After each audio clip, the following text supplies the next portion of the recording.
Assalamualaikum warahmatullahi wabarakatuh. Kesempatan kali ini, izinkan saya dan kelompok saya mempresentasikan hasil kerjasama kami mengenai sejarah Kerajaan Sriwijaya. Sebelumnya, izinkan kami memperkenalkan diri terlebih dahulu. Perkenalkan, nama saya Razni Maisyara Karnawijaya, absen 27. Perkenalkan, nama saya Romi Handri, absen 28. Perkenalkan, nama saya Nabila Syakira, absen 20. Perkenalkan, nama saya Raden Rehan Artavia Prameswari Hamijaya, absen 24.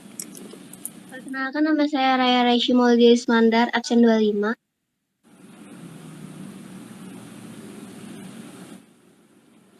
Sejarah Raja Sriwijaya. Sri Indawan, penerus dari Sriwijayana Nasa pada masa pemerintahan pembangunan kuil di Ligor, serta Sintangshu. Raja Samaratunga dikenal sebagai raja yang tidak gemar berperang dan memilih untuk fokus pada kerajaan. Bala Putra Dewa, 856 Masehi, memimpin Sriwijaya dengan mendukung pendidikan pendeta Buddhis di Nalanda. Pada masa pemimpinannya, Sriwijaya menjadi penguasa perdagangan di Melayu. Sri Udayadityawarman, 960 Masehi. Sriwuja atau Sri Udayadityan, 961 Masehi. Shisi, 980 Masehi. Perekonomian. Kehidupan ekonomi Kerajaan Sriwijaya meliputi kegiatan pertanian. Hasilnya kemudian diperjualbelikan kepada para pedagang asing yang singgah. Hal ini didukung dengan letak yang sangat strategis sebagai jalur perdagangan internasional. Hasil bumi dari pertanian tersebut mendongkrak kegiatan perdagangan. Akibatnya banyak pedagang dari Cina dan India ramai-ramai berdatangan. Hasil yang diperdagangkan di kerajaan ini yaitu gading, kayu manis, rempah-rempah, dan emas. Kehidupan perekonomian. Faktor lain pendukung kegiatan ekonomi adalah berhasilnya Sriwijaya menguasai wilayah-wilayah strategis di sekitarnya seperti Selat Sunda, Selat Malaka, Laut Natuna, dan Laut Jawa. Dikuasainya daerah-daerah tersebut tidak terlepas dari kekuatan armada laut Kerajaan Sriwijaya dengan kapalnya yang begitu banyak. Dengan demikian, kehidupan ekonomi Kerajaan Sriwijaya pada awalnya bertumpu pada kegiatan pertanian dan berkembang seiring kemajuan Sriwijaya sebagai kerajaan maritim. Kepercayaan. Dalam modul sejarah Indonesia menyebutkan penduduk Sriwijaya menganut ajaran Buddha.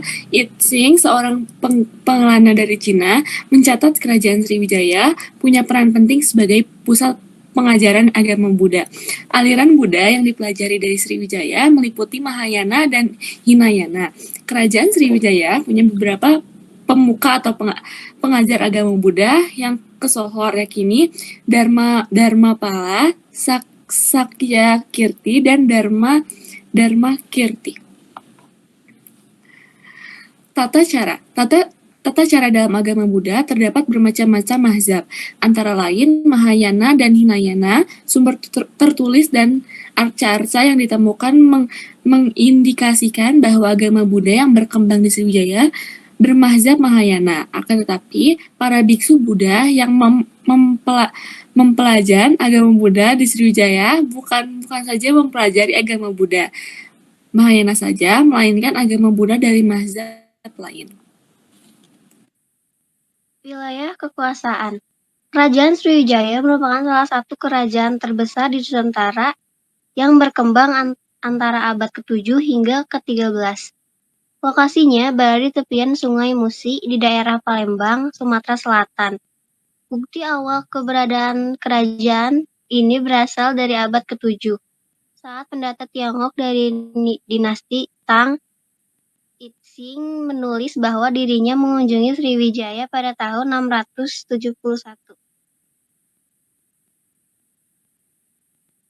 Pada masa kejayaannya, Sriwijaya banyak memberi pengaruh di Nusantara, dengan daerah kekuasaan membentang dari Kamboja, Thailand Selatan, Semenanjung Malaya, Sumatera, dan sebagian Jawa.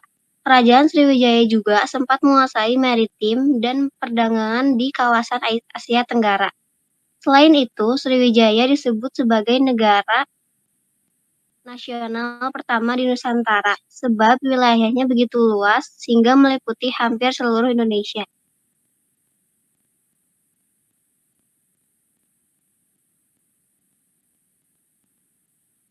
Sriwijaya.